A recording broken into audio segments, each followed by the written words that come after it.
Sussex, England, December 24, 1819. Snow fell in thick, deliberate flakes across the torchlit drive of Kenwood Hall, transforming the ancient stone manor into something from a winter fairy tale. Inside the great ballroom, chandeliers blazed with hundreds of candles, their light reflecting off polished marble floors and the jewels adorning the throats of England's finest families. The annual Christmas ball hosted by Nicholas Edward Talbot, Marquis of Kenwood, was the most coveted invitation of the season, a glittering assembly where fortunes were made, reputations established, and futures decided with champagne and the careful choreography of the waltz. But tonight, beneath the laughter and music, an undercurrent of anticipation rippled through the crowd. The Marquis himself stood near the terrace doors, his dark evening clothes immaculate, his expression distant as he watched couples form for the next dance. At 34, Nicholas Talbot possessed the kind of austere handsomeness that made young ladies whisper behind their fans, though he avoided the notion of remarrying since assuming his unexpected title 5 years prior. Those who remembered him as the carefree third son noted how grief had carved new lines around his mouth, how his eyes held shadows that no amount of candlelight could dispel. What they did not know, what he had never spoken of publicly, was that his heart had been buried 5 years ago in the cold waters off the coast of Hampshire, alongside a woman the world believed lost to the sea. If stories of love that survives death itself move your heart, subscribe now and join us on this journey. Let us now discover the turn of fortune that fate has wrought. The footman at the entrance cleared his throat, preparing to announce another arrival. The buzz of conversation continued unabated as ladies compared gowns and gentlemen debated the merits of various investments. Lady Millicent Hartwick, a widow of comfortable means and transparent ambition, had positioned herself near Nicholas for the past hour, making pointed observations about the beauty of the decorations and the excellence of the orchestra. "You have outdone yourself this year, my lord," she purred, touching his sleeve with gloved fingers. "Kenwood Hall has never looked more magnificent." Nicholas offered a polite smile that did not reach his eyes. "My staff deserve the credit, Lady Hartwick. I merely approved the arrangements." "Such modesty," she laughed, a calculated trill. "But surely you must take some pride in maintaining such traditions. Why, I was just saying to dear Lady Georgiana that a house like this requires the proper mistress to truly shine." Before Nicholas could deflect this transparent hint, the footman's voice rang out across the ballroom with an announcement that would shatter the carefully maintained composure of England's highest society. "Mrs. Lydia Catherine Sutton and Miss Rose Sutton." The name struck Nicholas like a physical blow. The room seemed to tilt, candlelight swimming before his eyes as he turned toward the entrance. It was impossible. Lydia Fairmont had died 5 years ago.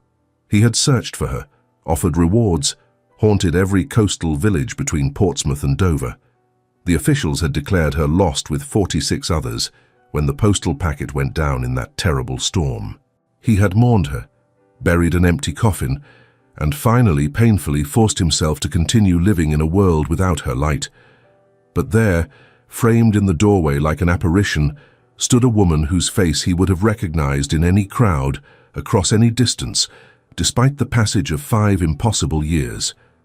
Lydia Catherine Fairmont, alive. She wore mourning grey that should have made her look severe, but instead emphasized the delicate architecture of her face.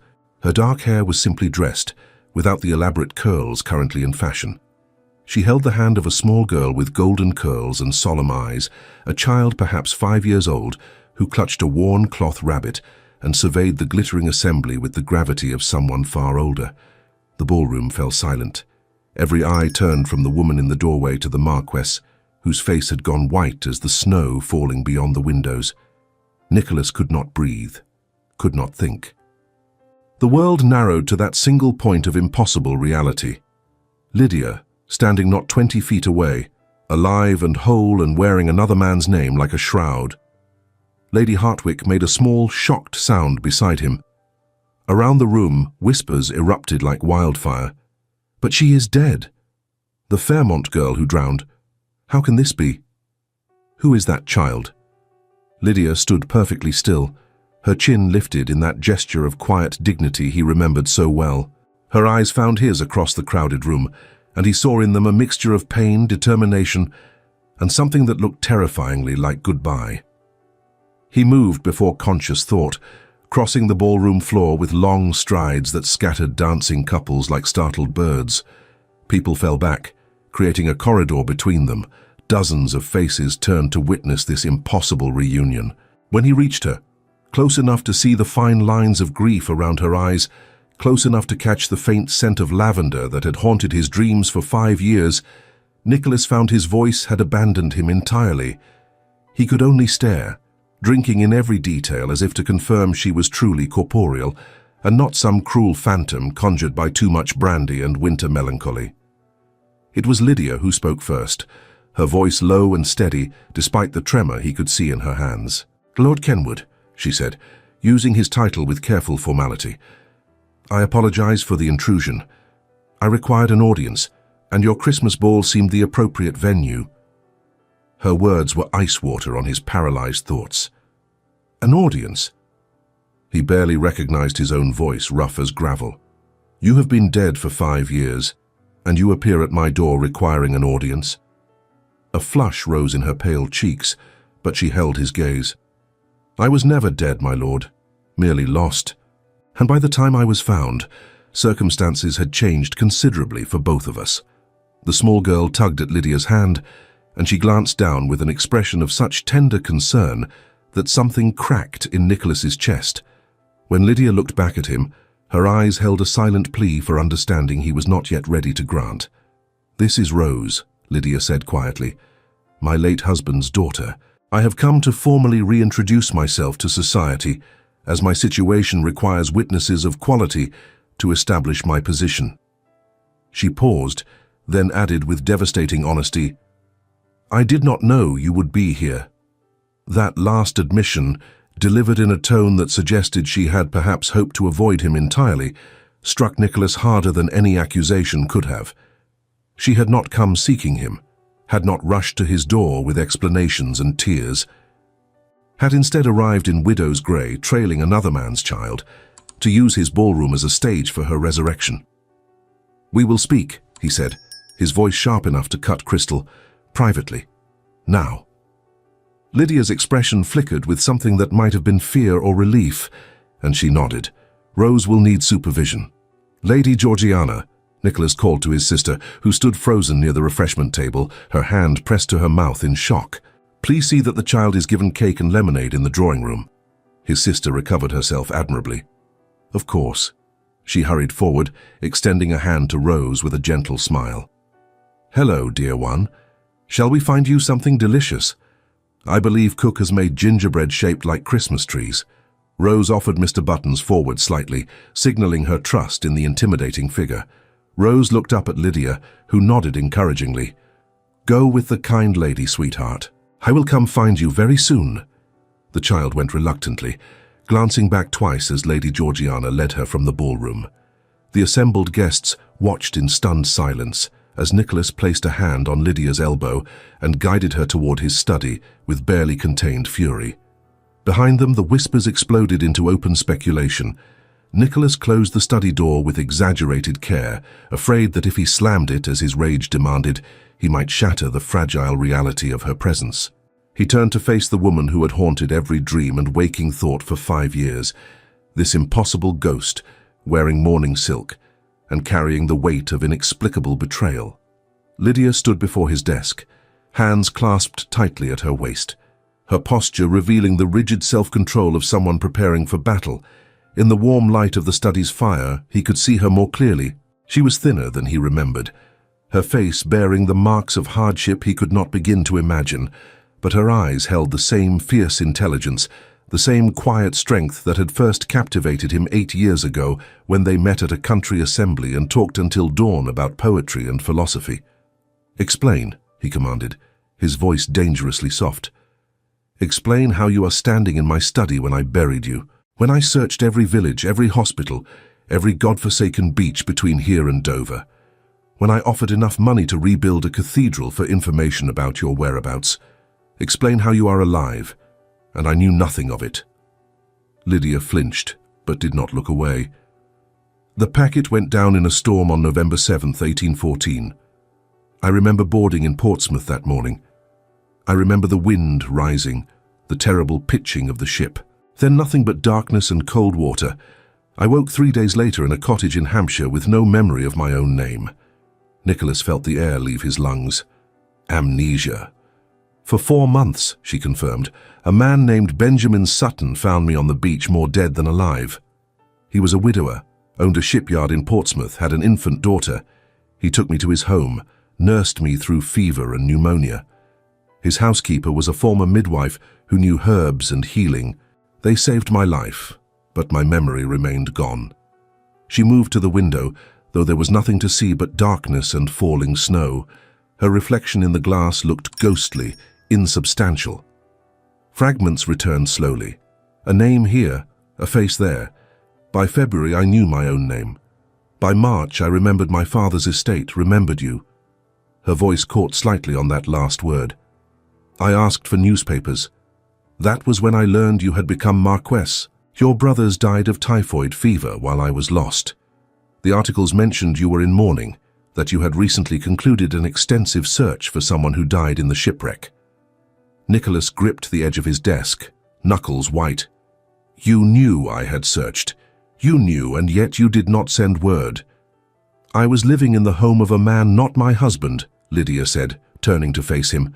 Unchaperoned for months. You were now a marquess, one of the most powerful men in England. I was legally dead, had been declared so by official records. How could I simply appear and claim otherwise? What would society have said? What would your family have said? She had considered a letter, but the paper offered no proof of virtue. It would only have caused Nicholas agonizing uncertainty, or worse, provoked a desperate, compromised reunion before her reputation was secure. I would not have cared what anyone said, Nicholas growled. You were alive. That was all that mattered. Was it? Lydia's eyes held his, unflinching. Would your family have welcomed a woman who lived alone with another man? Would the Ton have believed my story? Or would they have whispered that I arranged the entire thing, that I was perhaps never on that ship at all? The terrible logic of her words struck him like blows. Society was unforgiving, especially to women. His mother would have been horrified. His position would have been compromised. And yet, for you could have tried, he said, his anger cracking to reveal the grief beneath. You could have sent a letter, anything. Instead, you married him. Lydia's composure finally broke. Her hands trembled as she pressed them to her face. Benjamin was dying. He had a wasting sickness of the lungs that worsened every winter. His daughter Rose was 3 years old when he realized he had perhaps a year to live. His cousins were circling like vultures, ready to claim his business and his child the moment he died. She lowered her hands, and Nicholas saw tears tracking down her cheeks, though her voice remained steady. He asked me to marry him on his deathbed 3 years after he found me. Not because he loved me, though we had grown fond of each other, but because Rose needed a mother, needed legal protection from relatives who saw her only as an inconvenience to be institutionalized or married off as quickly as profitable. Benjamin gave me everything. He asked for one thing in return. How could I refuse? You could have refused by loving me, Nicholas said, and immediately hated himself for the selfishness of it. Lydia's laugh was bitter. I did love you. That was precisely why I could not come back. You were Marquess of Kenwood, expected to marry well and provide heirs. I was a scandal waiting to happen, a woman who had lived inappropriately and could prove nothing of her virtue. And there was Rose, innocent and needing protection. Benjamin was kind to me when I had nothing and no one. He saved my life twice. How could I choose my own happiness over the life of a child? The question hung between them, unanswerable and damning. Nicholas turned away, unable to look at her while his carefully maintained rage dissolved into something far more painful. When did he die? He asked quietly. 8 months ago. April of this year. He lasted longer than the physicians predicted. Lydia's voice softened with genuine grief. He was a good man, Nicholas. He never asked more of me than I could give. He loved Rose with everything he had, and he trusted me to protect her when he was gone. And now his cousins challenge you. They petition for custody, claiming I exercised undue influence over Benjamin in his final illness. They say our marriage was invalid because he was not of sound mind. If they succeed, Rose will be taken from the only mother she has ever known and given to people who see her as a burden or a commodity. Lydia moved closer to him, and he caught that scent of lavender again, mixed now with something else, something that spoke of grief and desperation. I need to be seen by society, Nicholas. Need to be witnessed as a respectable widow with connections to quality families. My solicitor said attending a significant event with proper introductions could strengthen my legal position. Your Christmas ball is the most important social gathering of the season. I thought if I could be seen here, perhaps introduced by Lady Georgiana or another prominent guest, it might help establish my legitimacy. You intended to use me, Nicholas said flatly. I intended to save a child, Lydia corrected, her voice sharpening with defensive pride. I did not know you would be here, assumed you would be hosting but not in attendance. I planned to speak with your sister, explain my situation, request an introduction. I never meant for you to see me. The admission stung worse than anything else she had said. She had not wanted him to see her, had hoped to slip into his house, use his family's influence and vanish back into whatever life she had constructed without him. And after? He asked, turning to face her again. After you secured your legal position, what then? Were you going to disappear again? Leave me to wonder if I had imagined the entire encounter.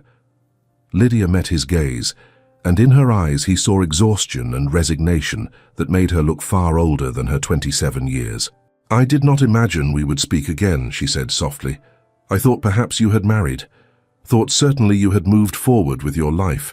I have been dead to you for 5 years, Nicholas, dead and buried and mourned. I did not presume to resurrect myself in your heart as well as your ballroom. The words should have offered him an opening to reject her, to order her from his house and his life. Instead, they revealed the terrible truth he had been avoiding since the moment he saw her in the doorway. He had never stopped loving her, not in 5 years of grief and guilt and carefully constructed numbness. Seeing her alive did not erase the pain of believing her lost, but neither did it diminish the fierce, irrational joy of knowing she breathed, walked, existed in the same world as himself. I did not marry, he heard himself say. Could not. Every woman I met I compared to you and found wanting. My mother was quite undone. My sister staged elaborate dinner parties with eligible ladies. I remained politely, stubbornly alone. Lydia closed her eyes, a single tear escaping to trace down her cheek. I am sorry for all of it, for leaving you to grieve, for not finding a way to return, for appearing tonight and disrupting your carefully ordered life.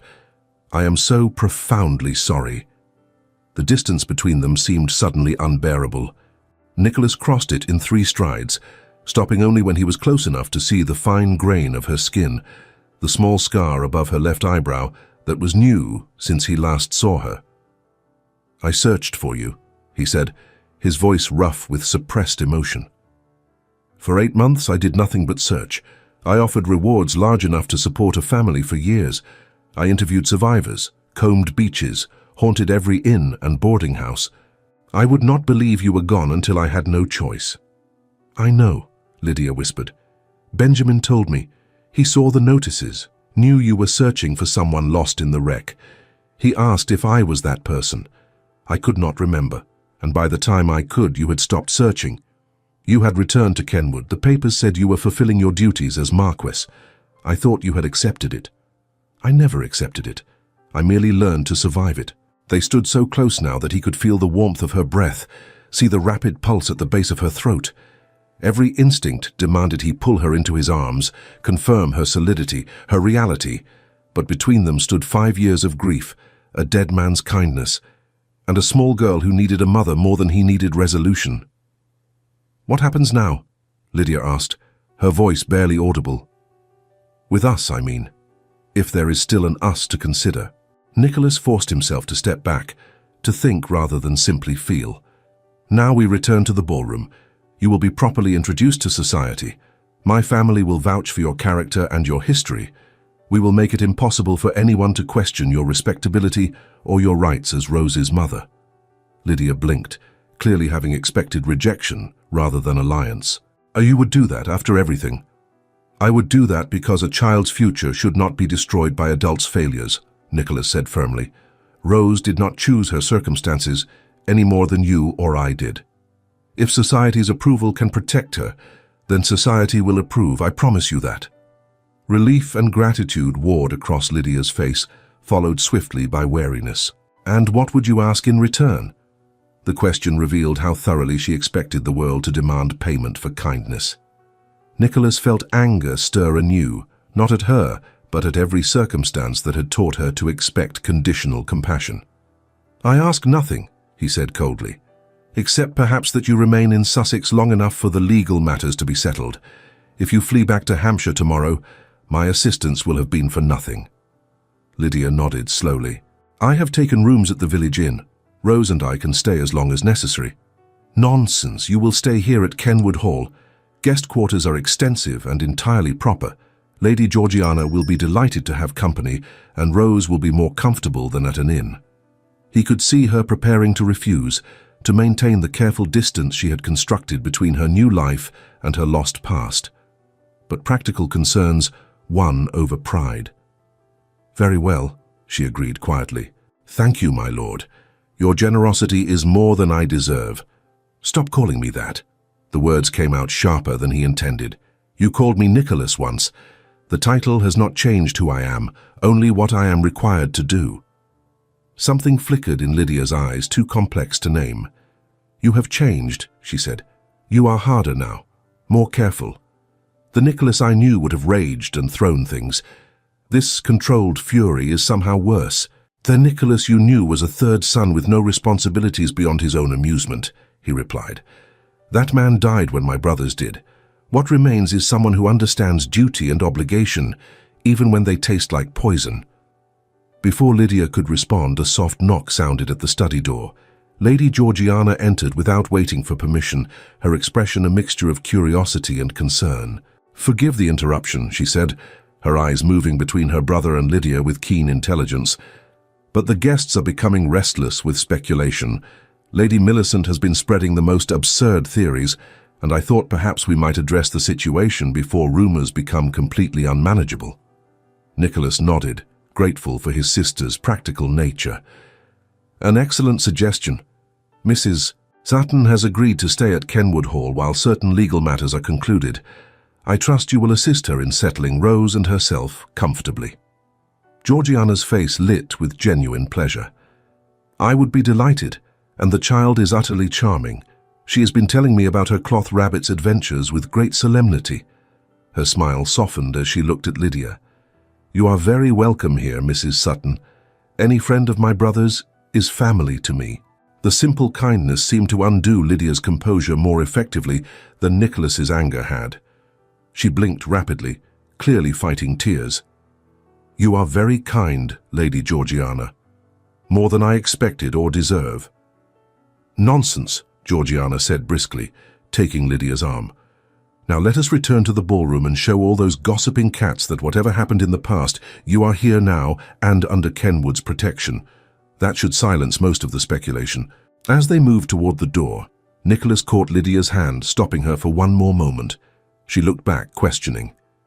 This is not finished, he said quietly, for her ears alone. We have much to discuss that has nothing to do with legal battles or social approval. Understanding and apprehension crossed her face in equal measure. I know, she whispered, but perhaps some things are better left buried with the dead woman I was supposed to be. Perhaps, Nicholas agreed, releasing her hand. Or perhaps some things refuse to stay buried, no matter how much earth we pile upon them. They returned to the ballroom together, Nicholas on one side of Lydia and Georgiana on the other, presenting a united front that sent clear signals to everyone watching. Rose was retrieved from the drawing room and brought to stand with her mother, one small hand clutching Lydia's skirt, while the other maintained firm grip on her beloved rabbit. The orchestra had stopped playing. Every eye in the assembly fixed upon the small party at the ballroom's entrance.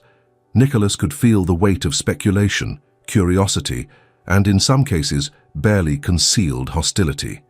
He raised his voice to carry across the crowded room. Ladies and gentlemen, I must beg your indulgence for the disruption to our evening's festivities.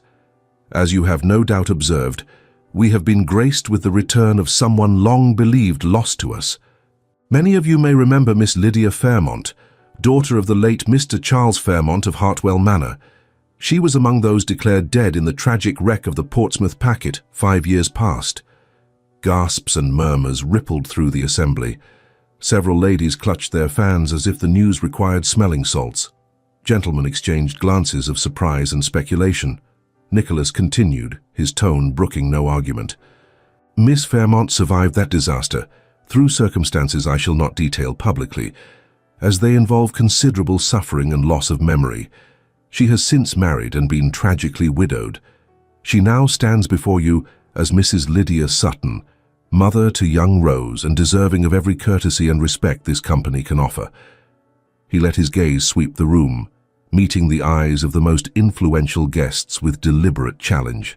I trust that all present will join me in welcoming Mrs. Sutton back to society and offering their support in her time of difficulty. Any who find themselves unable to extend such basic Christian charity may consider themselves no longer welcome at Kenwood Hall. The threat was clear and effective. No one present would risk losing access to one of England's most influential families over gossip about a shipwreck survivor. Several ladies stepped forward immediately, including the Duchess of Hartwell, who had known Lydia's father. "My dear child," the Duchess said warmly, taking Lydia's hands, "what a miracle to see you alive and well. Your father was a dear friend of my late husband.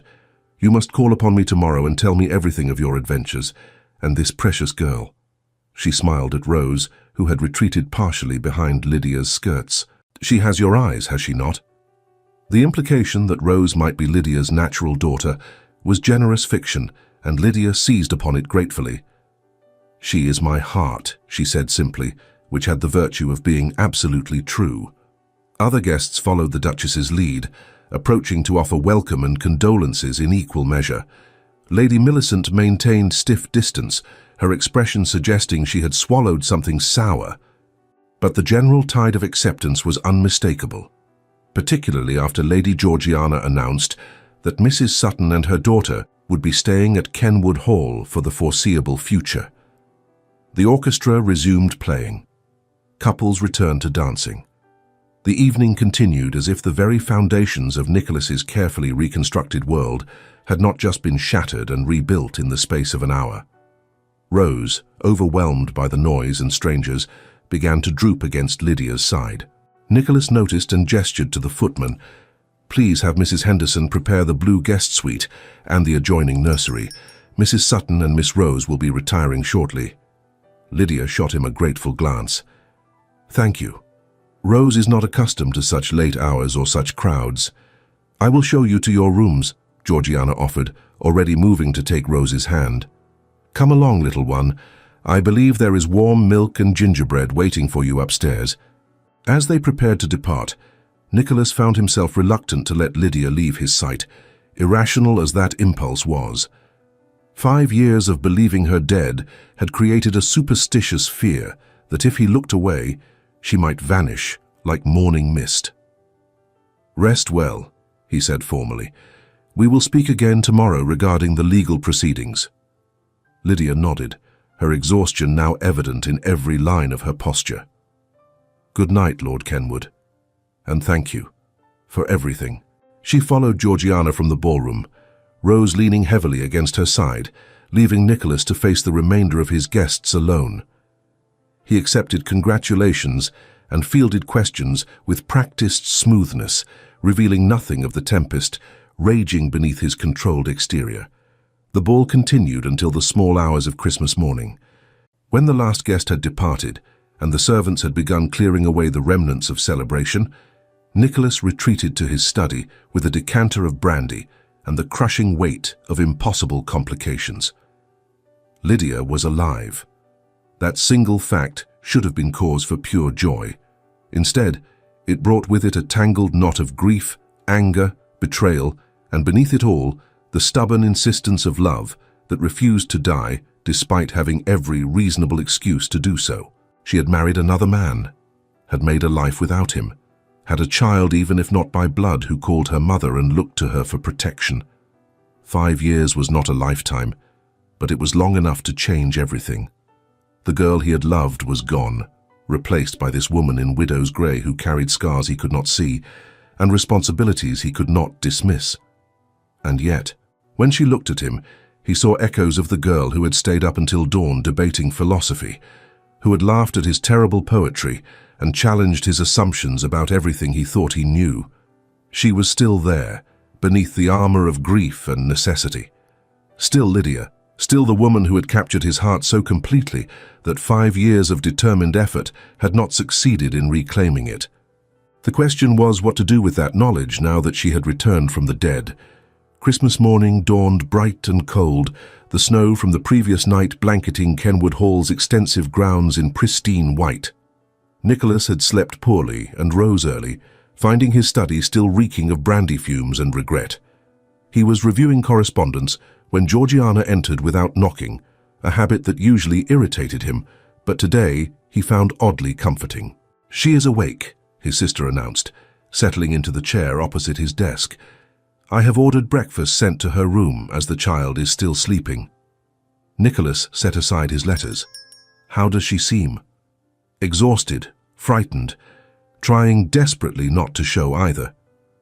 Georgiana studied him with the directness that had always made her impossible to fool. "Nicholas, what are you going to do?" "Help her secure legal guardianship of Rose, ensure her reputation is protected. Provide whatever assistance she requires." "I meant," Georgiana said patiently, "what are you going to do about the fact that you are clearly still in love with her and she with you, despite 5 years and a dead husband between you?" Nicholas flinched. "You presume much." "I presume nothing. I observe. You have been half dead yourself since the shipwreck, performing obligations but never truly living. Then she walks through that door and suddenly you are alive again, angry and hurting but alive, and she looks at you as if you are both her salvation and her doom."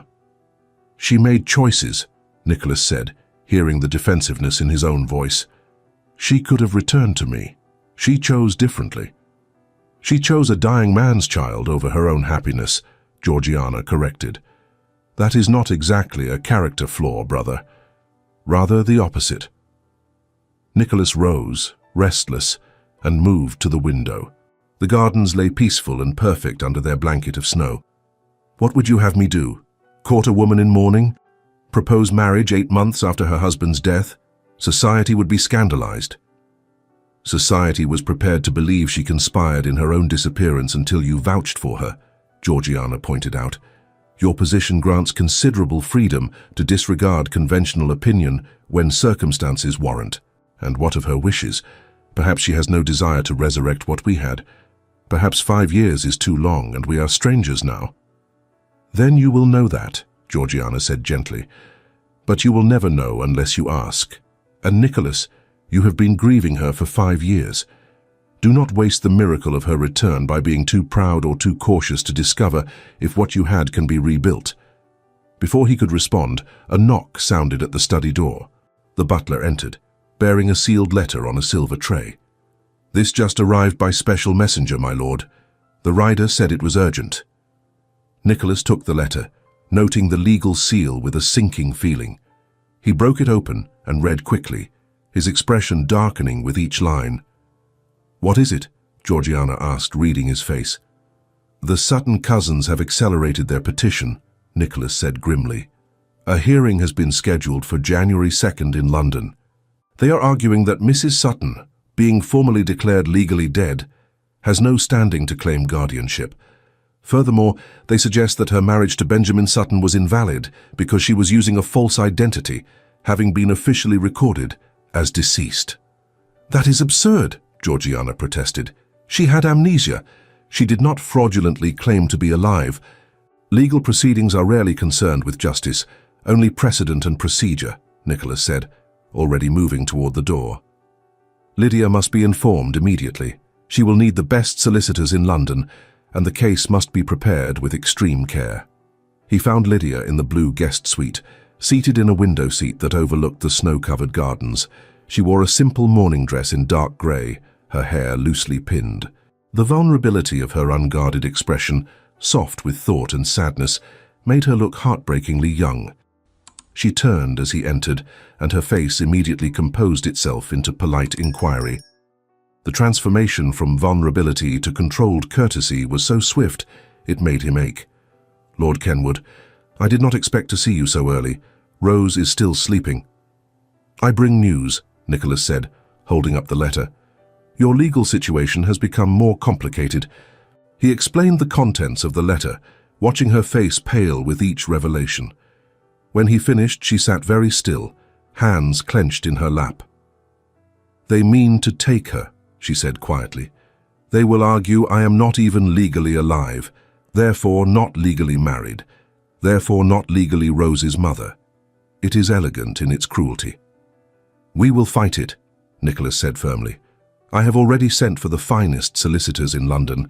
They will travel with us when we go for the hearing." "Us?" Lydia looked up sharply. "You need not involve yourself further. You have already done more than anyone could expect." "I am already involved," Nicholas said, moving to stand before her. "My testimony regarding your identity will be crucial, as will statements from anyone who knew you before the shipwreck and can confirm you are indeed Lydia Fairmont." "The Duchess," Lydia said, hope flickering in her eyes. "She knew my father, and perhaps Lady Georgiana would be willing to testify about my character. Georgiana will do more than testify. She will ensure every influential lady in London understands that to question you is to question Kenwood's judgment." Nicholas allowed himself a tight smile. "My sister is remarkably effective when she chooses to be formidable." Lydia stood, moving to the window. Snow had begun falling again, fat flakes that caught the morning light. "I thought I had escaped the worst when Benjamin died. Foolish of me. Life has taught me repeatedly not to expect safety." The resignation in her voice sparked Nicholas's anger anew, though not at her, at every circumstance that had driven her to expect betrayal and disappointment as her natural state.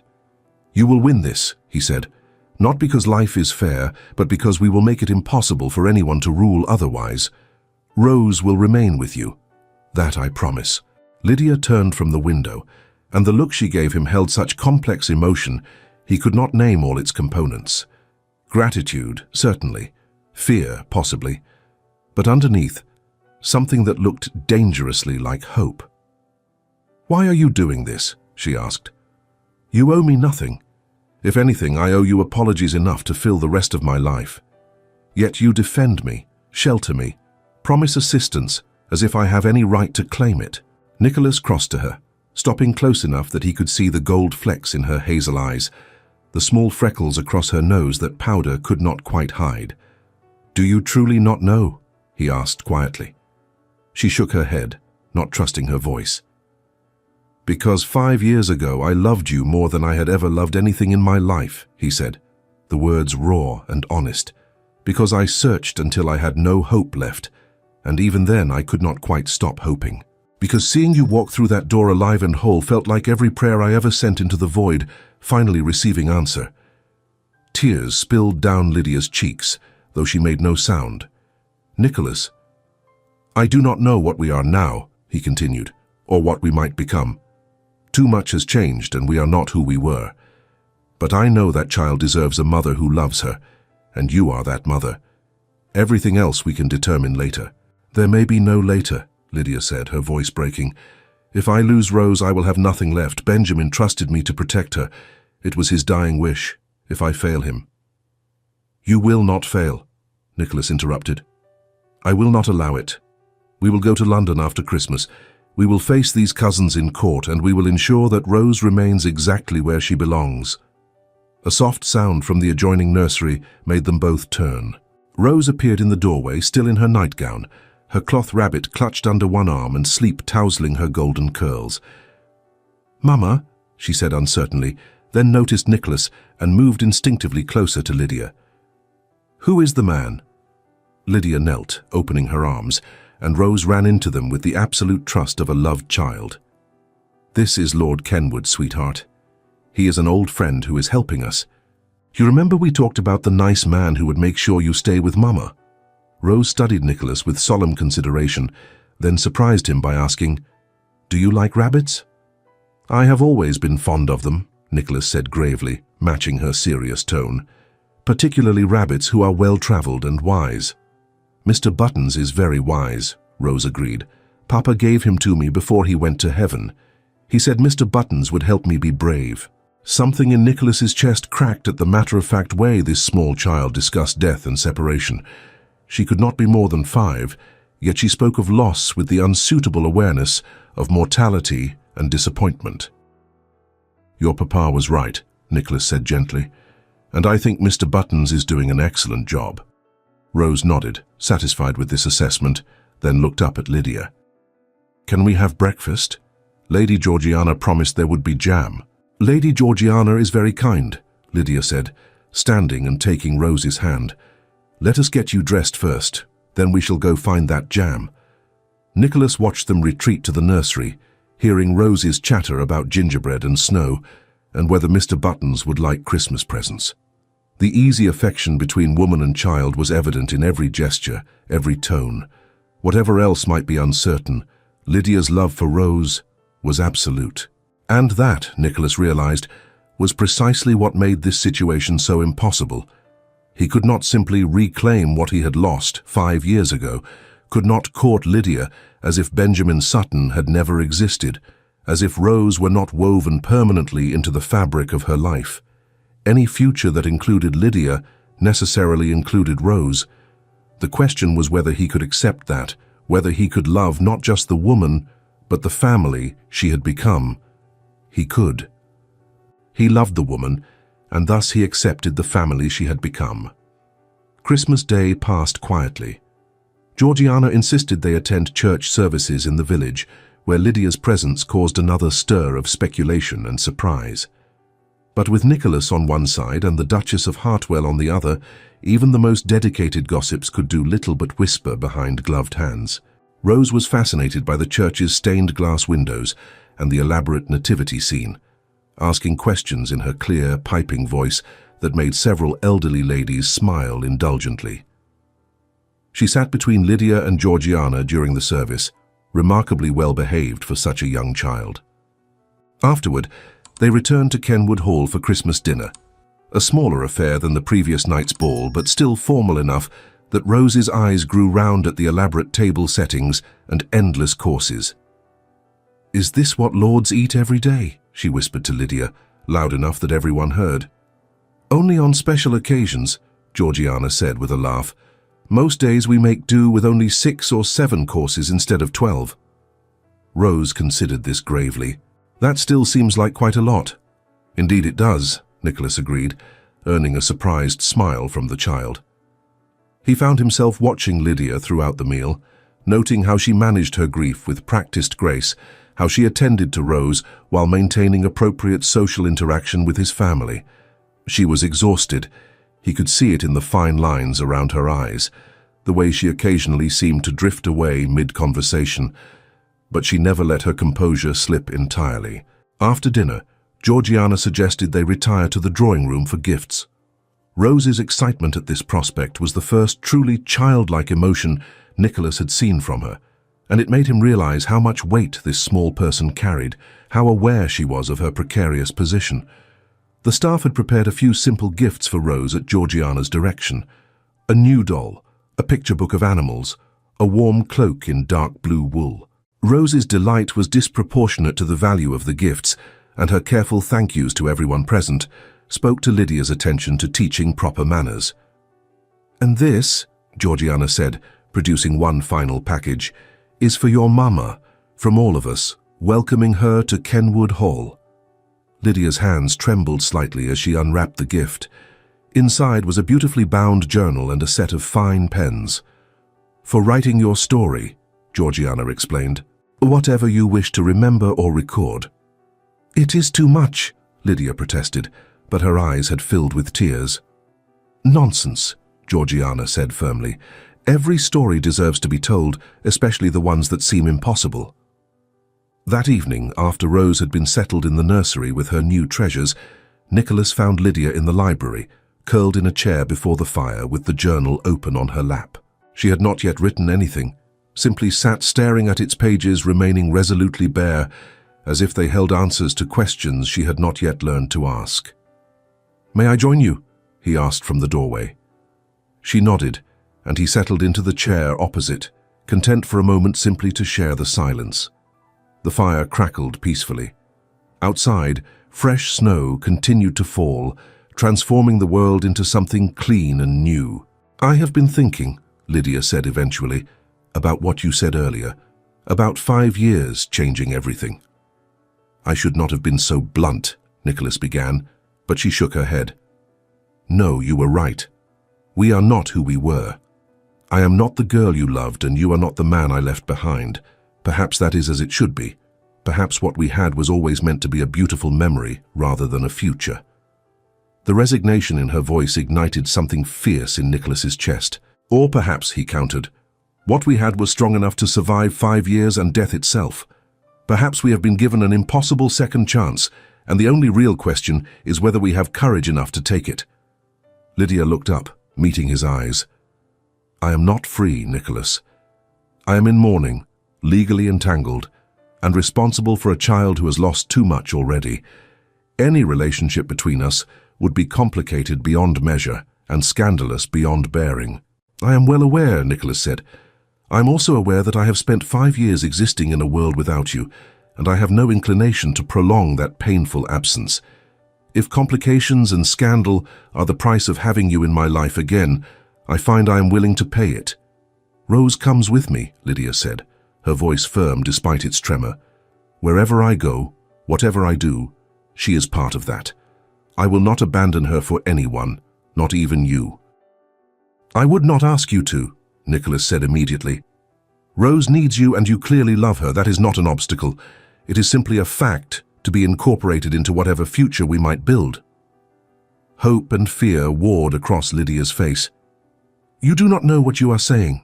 Being a stepfather to a child who is not your blood, who will always carry another man's name and remember another father, that is no small thing to accept. Neither is loving a woman who survived shipwreck and amnesia and lost to emerge stronger than she was before," Nicholas said. "I suspect we are both capable of accepting more difficult truths than we credit." Lydia set the journal aside and rose, moving to stand before the fire. The light painted her in shades of gold and shadow, and Nicholas was struck again by how much she had changed while remaining fundamentally herself. "What are you proposing?" she asked quietly. "That we court, that we attempt to rebuild what we had, that we pretend the past 5 years did not happen." "I propose nothing yet," Nicholas said, rising to join her. "You are in mourning, and I will not dishonor Benjamin Sutton's memory by rushing. But I propose that we acknowledge what exists between us, that we allow ourselves the possibility of a future beyond legal battles and social approval, that when the time is right and appropriate, we explore whether what we had can grow into something new. And if it cannot," Lydia's voice was barely a whisper, "if we discover that too much has changed, that we are too different now, then we will know that," Nicholas said, "and we will have at least tried rather than spending the rest of our lives wondering what might have been." He reached out slowly, giving her time to retreat if she wished. But she did not move as he took her hand, her fingers cold despite the fire's warmth. He brought them to his lips, a gesture that was both promise and question. "I loved you then," he said against her knuckles. "I love you now. Whatever shape that love must take, whether as friends or something more, I am willing to discover, if you are." Lydia's breath caught. For a long moment she simply looked at him, her eyes swimming with unshed tears. Then, very slowly, she nodded. "When the legal matters are concluded," she said, "when Rose is safe and my mourning period is complete, then we will see what might be possible." "Agreed," Nicholas said, though every instinct demanded he pull her into his arms immediately and never let go. The days following Christmas passed in a flurry of preparation. Nicholas's solicitors arrived from London, formidable men who spoke in complicated legal terminology and made copious notes about every detail of Lydia's story. They interviewed her repeatedly, establishing timelines, confirming facts, building the framework of a case that would withstand hostile scrutiny. Rose was kept largely sheltered from the activity, spending her days with Georgiana learning to make paper snowflakes and helping the kitchen staff prepare gingerbread. But even a child as young as she was could sense the tension, the undercurrent of worry that permeated the household. "Is Mama sad?" she asked Nicholas one afternoon, when he found her in the drawing room attempting to teach Mr. Buttons to dance. Nicholas sat down beside her, considering how to answer honestly without frightening her. "Your Mama is worried," he said carefully. "She wants very much to make sure you stay together, and sometimes that requires complicated grown-up things that are not very pleasant." "Because of the mean cousins," Rose said matter-of-factly. "Mama told me they want to take me away." But she promised they would not. "Mama does not break promises." "No," Nicholas agreed, impressed by Lydia's honesty with the child. "She does not.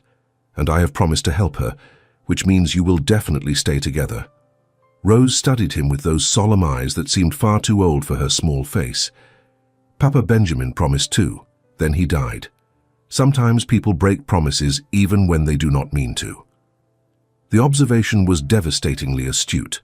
Nicholas felt his throat tighten at this child's unsuitable awareness of mortality and disappointment. "That is true," he admitted. "Sometimes circumstances break promises for us. But I am not sick, and neither is your mama. We are both quite healthy and determined. And when two healthy, determined people make promises to protect someone they care about, those promises are very difficult to break." Rose seemed to accept this logic. She returned her attention to Mr. Buttons, making him perform an elaborate bow. "Lady Georgiana says you used to know Mama a long time ago, before I was born." "I did. We were friends." "Are you friends now?" Nicholas considered the question carefully. "We are becoming friends again. It takes time when people have been apart for a long while, but yes, I think we are friends." "Good," Rose said with a decided nod. "Mama needs friends. She is lonely sometimes. I can tell, even though she does not say." The insight pierced Nicholas like a blade. Of course Lydia was lonely. She had lost everything, rebuilt from nothing, and now faced losing it all again. The strength required for that kind of survival left little room for softer needs like companionship and joy. "I will do my best to be a good friend to her," Nicholas promised, "and to you as well, if you will allow it." Rose considered this seriously, then held out Mr. Buttons. "You can hold him if you want. He likes you. He told me." Nicholas accepted the cloth rabbit with appropriate gravity. "Then I shall endeavor not to disappoint him, nor his opinion of me." On the 29th of December, they departed for London. The journey took most of a day, the roads slowed by snow and ice. Rose found the travel exciting initially, but grew restless as the hours passed. Lydia kept her entertained with stories and games, her patience apparently endless, even when she must have been terrified about the upcoming hearing. They arrived at Kenwood's London townhouse after dark, and Lydia and Rose were settled in the guest wing with the same careful attention to propriety that had been observed in Sussex. Nicholas's mother, the Dowager Marchioness, had been summoned from Bath and awaited them in the drawing-room.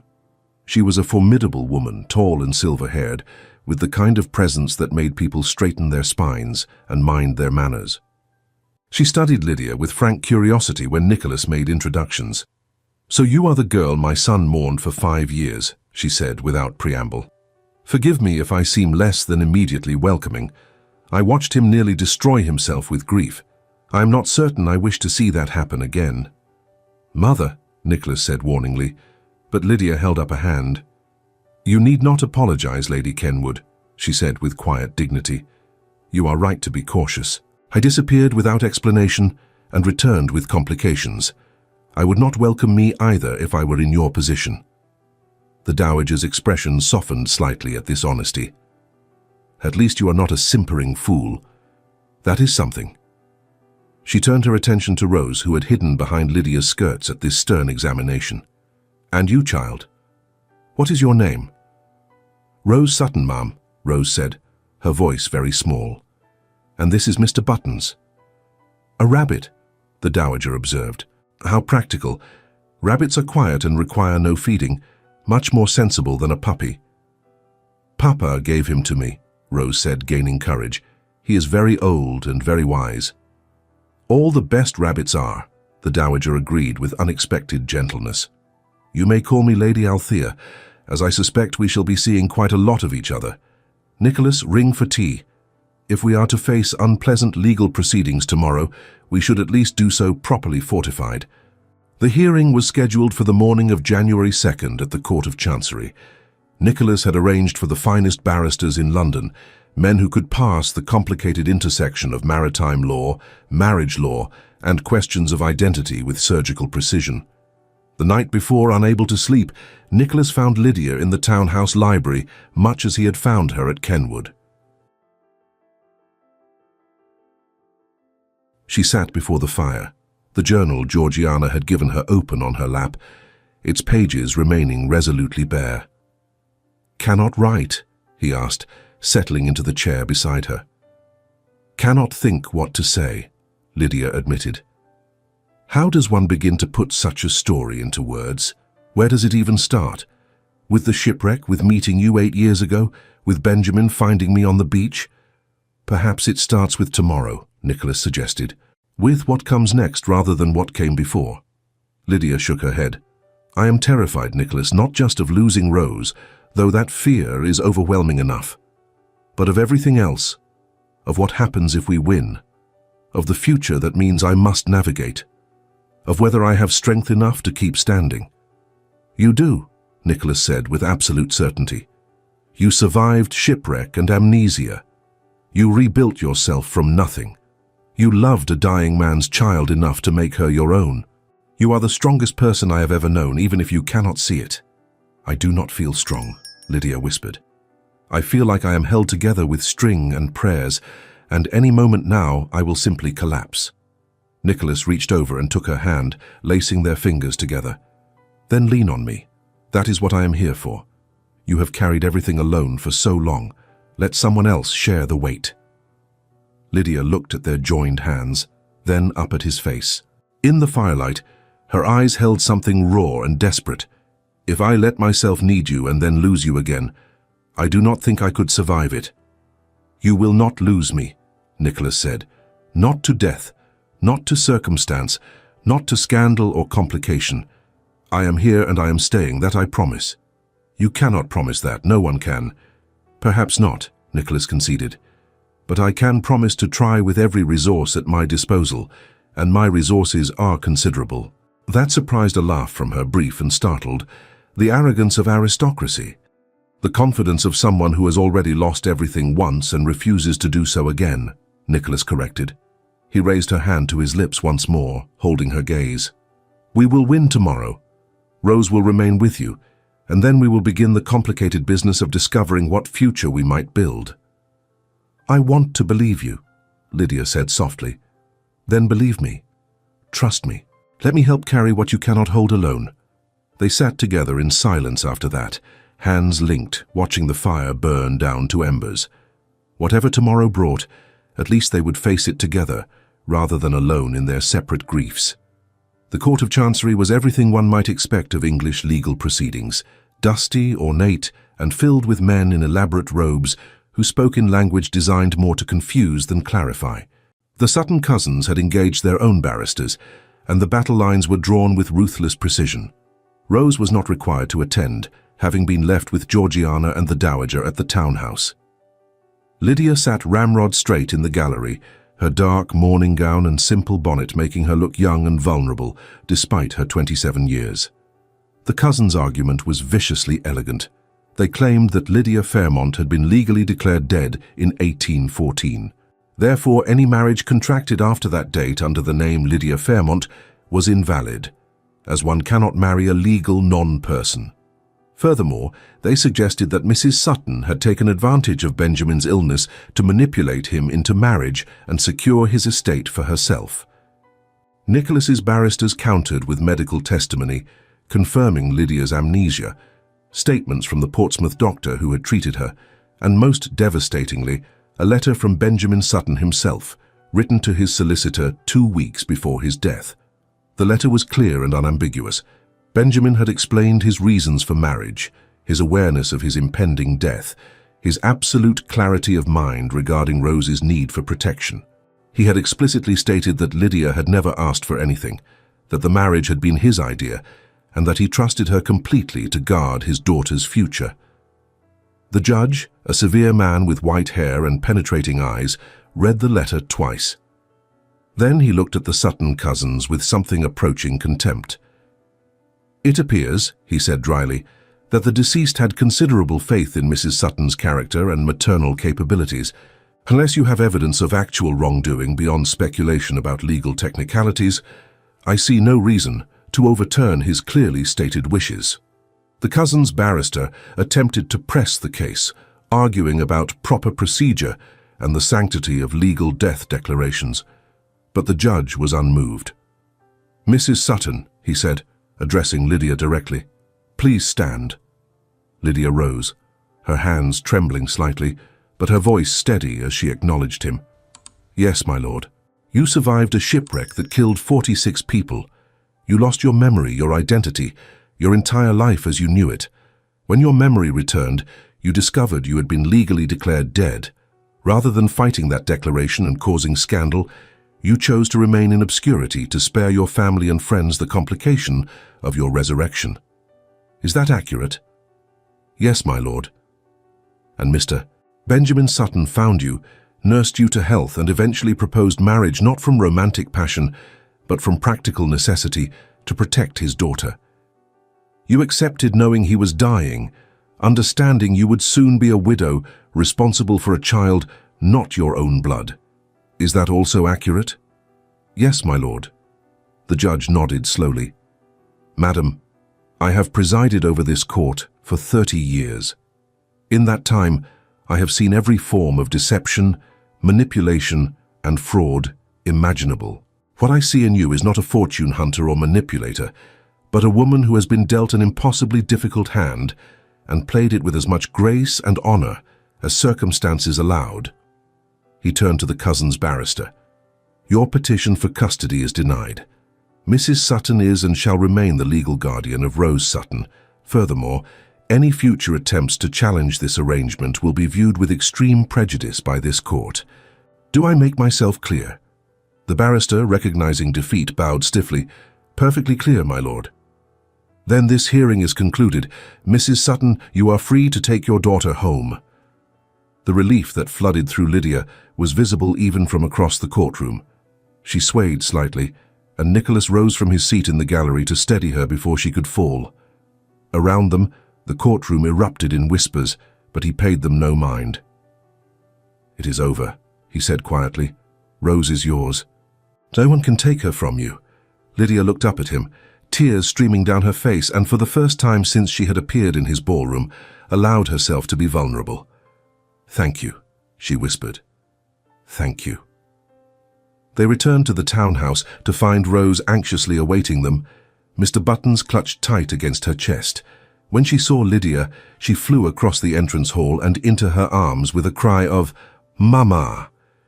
"It is all right, sweetheart," Lydia said, holding her close. "Everything is all right. We are together and no one can separate us." "The mean cousins lost?" Rose asked, her voice muffled against Lydia's shoulder. "They lost," Lydia confirmed, "completely and permanently." That evening, after Rose had been settled for the night, Nicholas found Lydia once more in the library. But this time the journal in her lap held words. He could see them from where he stood, neat script filling the first page. "You wrote something," he observed. "I wrote," Lydia confirmed. "I wrote about Rose, about the hearing, about impossible victories and second chances." She looked up at him, her eyes clear despite the exhaustion that must have been crushing. "And I wrote about you, about the man who refused to let me face everything alone." Nicholas sat beside her, close enough that their shoulders touched. "What comes next?" he asked. "I return to mourning for another 4 months," Lydia said. "That is proper and appropriate. Rose and I will need to find more permanent accommodations than imposing on your hospitality." "Nonsense," Nicholas said immediately. "You will stay at Kenwood Hall for as long as you wish. The estate is extensive, the guest quarters comfortable, and Georgiana has already become absurdly fond of both you and Rose." "That is generous beyond measure." "It is practical," Nicholas corrected, "and it allows us time. Time to become reacquainted as the people we are now." Time for Rose to feel secure. Time for you to grieve Benjamin properly and adjust to your new circumstances. Time for me to prove that I meant what I said about not disappearing. Lydia set the journal aside and turned to face him fully. You understand that I am not the girl you remember. That girl died in the shipwreck along with all her innocent assumptions about how the world works. What remains is someone harder, more careful, more scarred. And you understand, Nicholas countered, that I am not the carefree third son who could afford to be romantic and impractical. That man died when his brothers did, and he inherited responsibilities he never wanted. What remains is someone who understands duty and obligation, but who also knows the value of what he once had, and foolishly believed lost forever. We are both compromised by what we have endured, Lydia said softly. We are both survivors, Nicholas corrected. And survival is not damage, it is proof of strength. He reached out slowly, giving her time to retreat, but she did not move as he cupped her face gently, his thumb brushing away a tear she had not realized had fallen. I love you, he said simply. I love the girl you were. I love the woman you have become. I will love whoever you continue to grow into. That is the one thing that has not changed and will not change, regardless of circumstances or time. I love you too, Lydia whispered. I loved you then. I loved you through 5 years of believing I could never return, and I love you now despite every logical reason I should protect my heart better. Then that is enough, Nicholas said. For now, that is more than enough. He kissed her forehead, a gesture of tenderness and promise rather than passion. There would be time for passion later, when mourning was complete and futures were secure. For now, this moment of quiet acknowledgement was sufficient. They sat together as the fire burned down, shoulders touching, hands clasped, neither speaking but both understanding that they had turned a corner into something new. The past 5 years existed and could not be erased, but neither could they define what came next. Spring arrived at Kenwood Hall with an explosion of daffodils and cherry blossoms. Rose, who had never seen such abundance of flowers, spent her days running through the gardens with Mr. Buttons, her laughter carrying through the open windows like music. Lydia had settled into life at Kenwood with surprising ease. She helped Georgiana with household management, read extensively from the library, and slowly allowed herself to shed some of the protective armor she had worn for so long. She still wore mourning, though as the months passed, she had moved into half-mourning with touches of lavender and grey that suggested grief was softening into acceptance.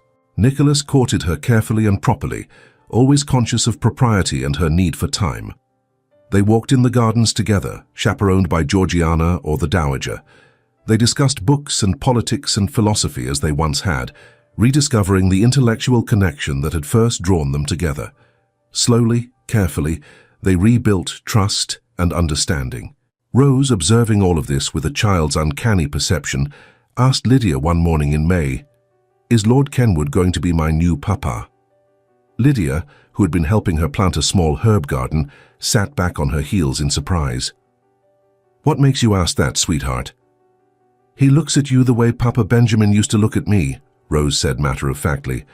"He looks at you as though you are the most important thing in the world, and you look at him the same way. That means love, right?" The simple observation was so accurate it made Lydia's breath catch. "It does mean love," she admitted, "but love is complicated for grown-ups. There are rules about when people can marry, especially when someone has been married before." "Because of mourning," Rose said, nodding wisely. Lady Georgiana explained, "We wear dark colors to show respect for Papa Benjamin. But when enough time has passed, we can wear pretty colors again and be happy." "That is exactly right. And then Lord Kenwood can be my new papa?"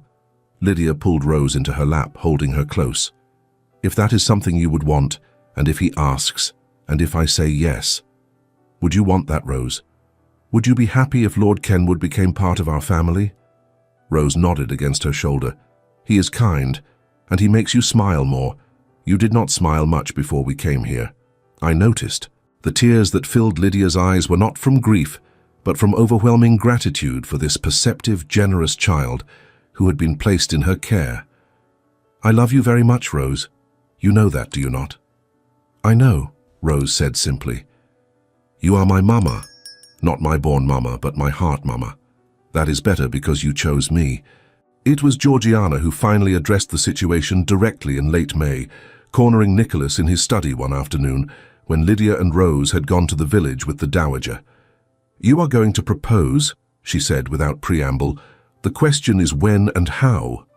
Nicholas looked up from his correspondence with the expression that suggested he had been expecting this conversation.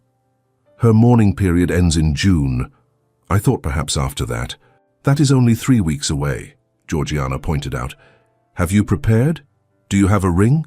Have you considered how and where you will ask? I have considered little else for the past 4 months, Nicholas admitted, but I am uncertain how to proceed. The traditional approach seems inadequate given the circumstances. Then perhaps, Georgiana suggested with a smile, you should ask her in a way that acknowledges who she is now rather than who she once was. Show her that you love not the ghost of the past, but the woman of the present. The idea took root immediately. Nicholas knew exactly what he would do. On the 24th of June, exactly 6 months after Lydia had appeared in his ballroom like a ghost refusing to stay dead, Nicholas arranged an excursion to the lake on Kenwood's property. It was the same lake that had been frozen solid that terrible December night when they first spoke honestly about the future. Now it lay smooth and warm under summer sun, surrounded by flowering meadows. Rose had been conspiratorially informed of the plan and agreed to stay behind with Georgiana, who promised an afternoon of baking gingerbread. The dowager, with uncharacteristic romanticism, suggested that some things were best done without an audience. Lydia, unaware of Nicholas's intentions, dressed simply in a gown of pale lavender, her hair loosely pinned against the summer heat. She had blossomed over the past months, the haunted look gradually fading from her eyes, her smiles coming more easily. They walked to the lake together, and Nicholas spread a blanket under a willow tree, whose branches trailed in the water like fingers. He had arranged for a basket of refreshments, though food was the furthest thing from his mind. This is lovely, Lydia said, settling onto the blanket and looking out across the peaceful water. Thank you for suggesting it. There is something poetic about returning to where difficult conversations began, Nicholas said, sitting beside her. Last time we were at this lake, it was frozen solid, and we were both frozen inside as well. Unable to move forward, unable to let go of the past. Lydia glanced at him, something in his tone alerting her that this was more than simple observation. And now? Now it is summer. The lake has thawed, and so I hope have we. Nicholas turned to face her fully, taking her hands in his. Lydia Catherine Fairmont Sutton, you survived shipwreck and amnesia. You rebuilt yourself from nothing. You sacrificed your own happiness for a child who needed you. You have shown more courage and strength than anyone I have ever known. Tears were already forming in her eyes, though she smiled through them. Nicholas, what are you doing? What I should have done 8 years ago before fate intervened so dramatically. He released her hands long enough to reach into his pocket, withdrawing a ring he had commissioned specifically for this moment. It was not the massive diamond a marchioness might traditionally wear, but instead a simple band of gold set with 3 stones, sapphire for loyalty, ruby for love, and emerald for hope. I am not asking you to resurrect what we once had, Nicholas said. That girl and that boy are gone, replaced by people who understand loss and responsibility and the precious fragility of happiness. I am asking if you would build something new with me, something that honors who we have become rather than who we were. He held up the ring, his hands remarkably steady despite the magnitude of the moment. I am asking if you will marry me, if you will let me be father to Rose and partner to you, if you will trust me with your future and allow me to trust you with mine. Lydia was crying openly now, but her voice was clear as she said, yes, to all of it, yes. I will marry you, Nicholas. I will build a new life with you. I will trust you with our future. He slipped the ring onto her finger and it fit perfectly, catching the summer light and throwing small rainbows across the blanket. Then finally, after 6 months of careful propriety and restrained affection, he pulled her into his arms and kissed her. It was the kiss of 2 people who had survived death and separation, who had earned their happiness through suffering and perseverance. When they finally drew apart, Lydia was laughing through her tears. "Rose asked me last month if you were going to be her new papa. I told her maybe. I believe she will be quite pleased to have been correct." "She is a remarkably perceptive child," Nicholas said, his own eyes suspiciously bright.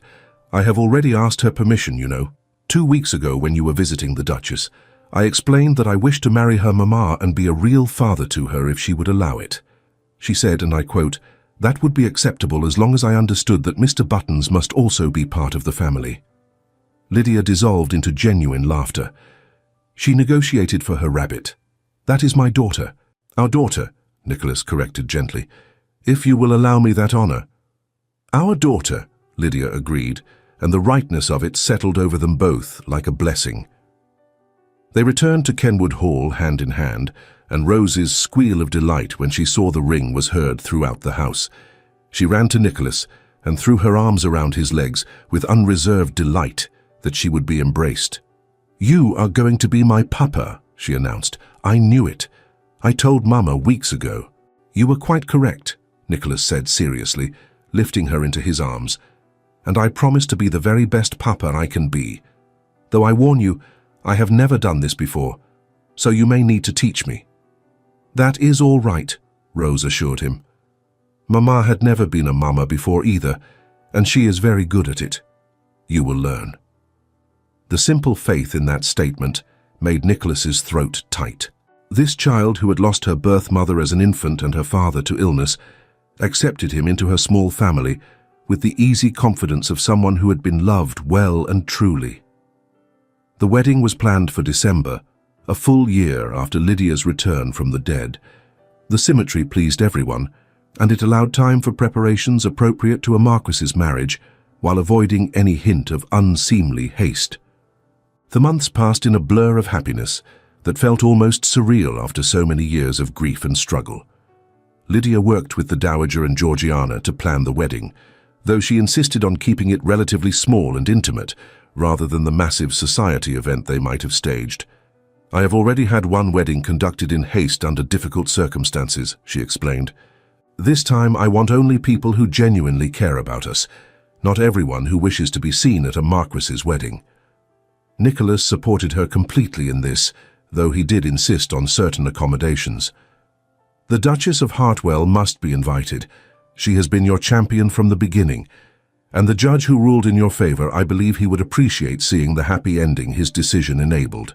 Lydia agreed to these additions, and the guest list was finalized at perhaps 50 people, all of whom had played some role in either supporting them or witnessing their journey. Rose, thrilled beyond measure, was to be flower girl.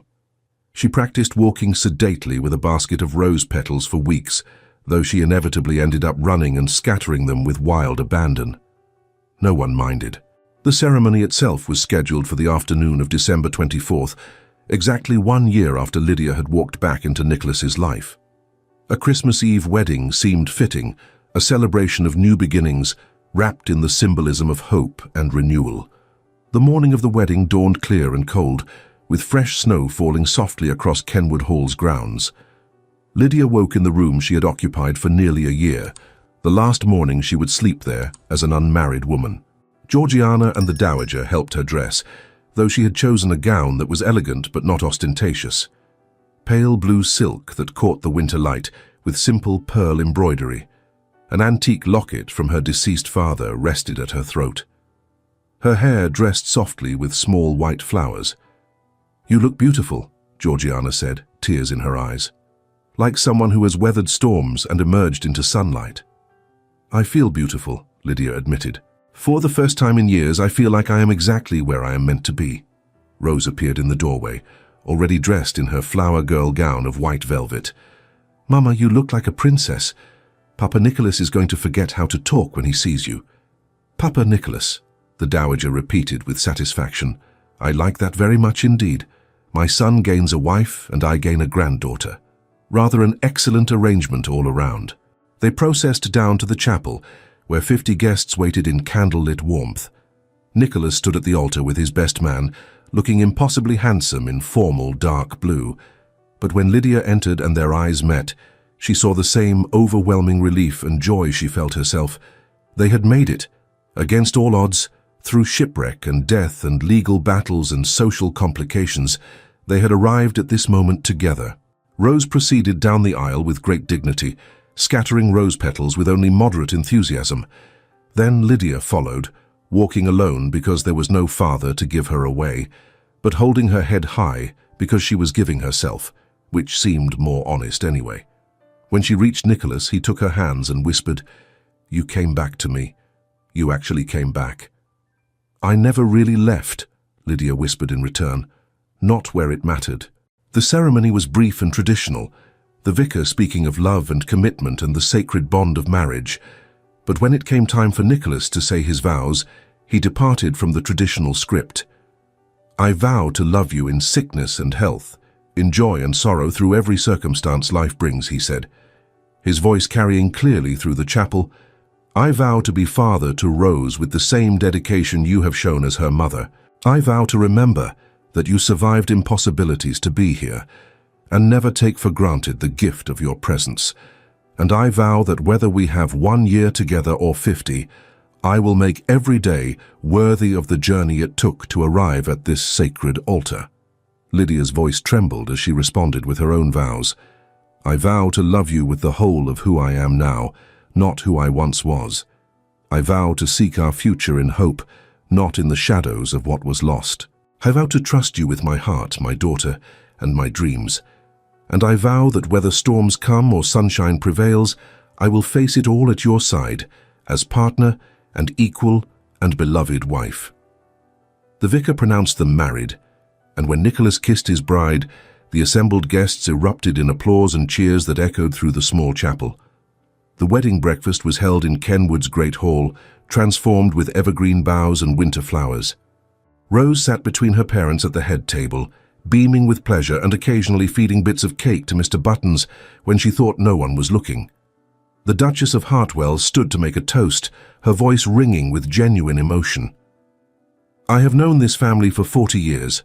I watched Nicholas grow from boy to man to Marquis. I grieved with him when he lost those he loved, and I am honored to witness him gain them back, transformed but unbroken. To the Marquis and Marchioness of Kenwood, and to the family they have built from courage and love."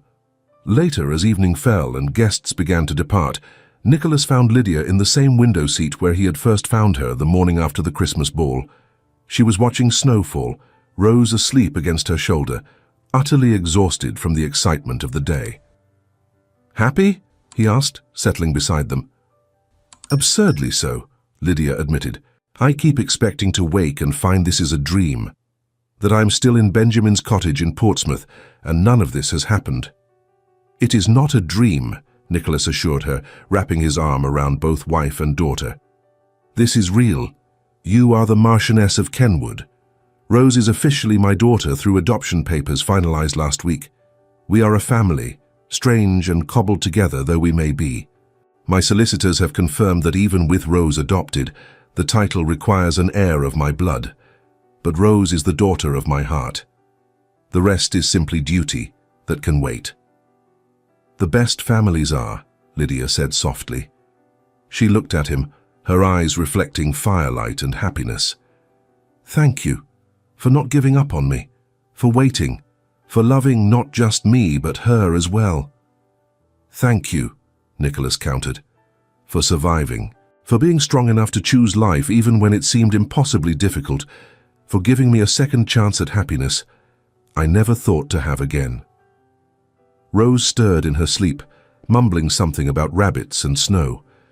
They both smiled, and Lydia shifted her gently to rest more comfortably.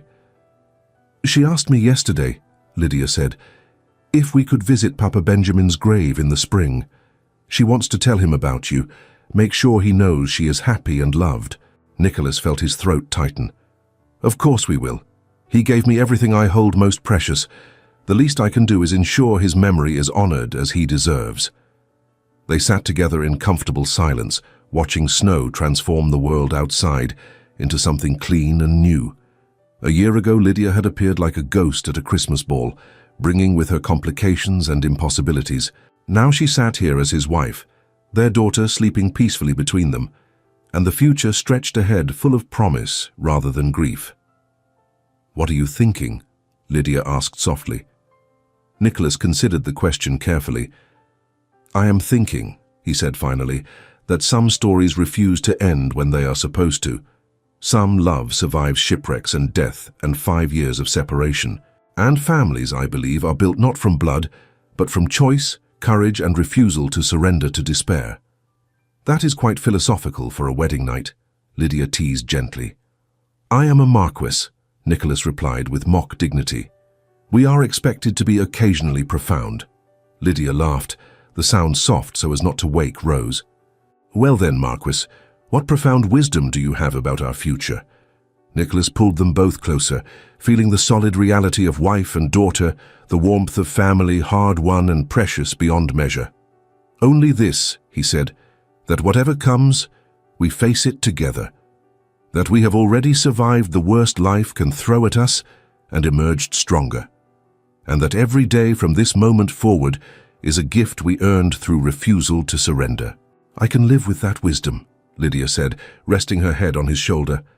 They remained there as the snow fell and candles burned low, 3 people who had found each other across impossible distances and built something new from the wreckage of what was lost. Outside, Christmas bells began to ring in the village, celebrating the birth of hope itself. Inside Kenwood Hall, a different kind of miracle was being celebrated. The resurrection of a woman believed dead, the salvation of a child who needed love, and the reunion of hearts that refused to accept that some separations were permanent. Nicholas looked down at his sleeping daughter and his exhausted wife, and thought that if this treasure was his prize for having survived catastrophe, then perhaps loss taught appreciation. Perhaps grief deepened joy. Perhaps the journey through darkness made the light, when it finally came, all the more brilliant for its contrast. "Merry Christmas," he whispered to both of them. Lydia smiled without opening her eyes. "Merry Christmas, Nicholas, and Happy New Beginning." "Happy New Beginning," he agreed. And in that moment, with snow falling and bells ringing and family safe in his arms, Nicholas knew with absolute certainty that they would face whatever came next with the same courage and love that had brought them this far. The past 5 years had been impossible, but the future, hard-won and precious, stretched ahead with infinite possibility. Some love stories end with death, some are suspended in grief and mourning, but theirs, against all logic and likelihood, had been given the rarest of gifts, a second chance, and they intended to make absolutely certain they did not waste it. Thank you so much for staying with us until the end. If this story of love surviving death, separation, and impossible odds touched your heart, please like, subscribe, and share it with someone who needs to hear it. Your support helps us continue creating stories of courage, redemption, and hope that refuses to surrender.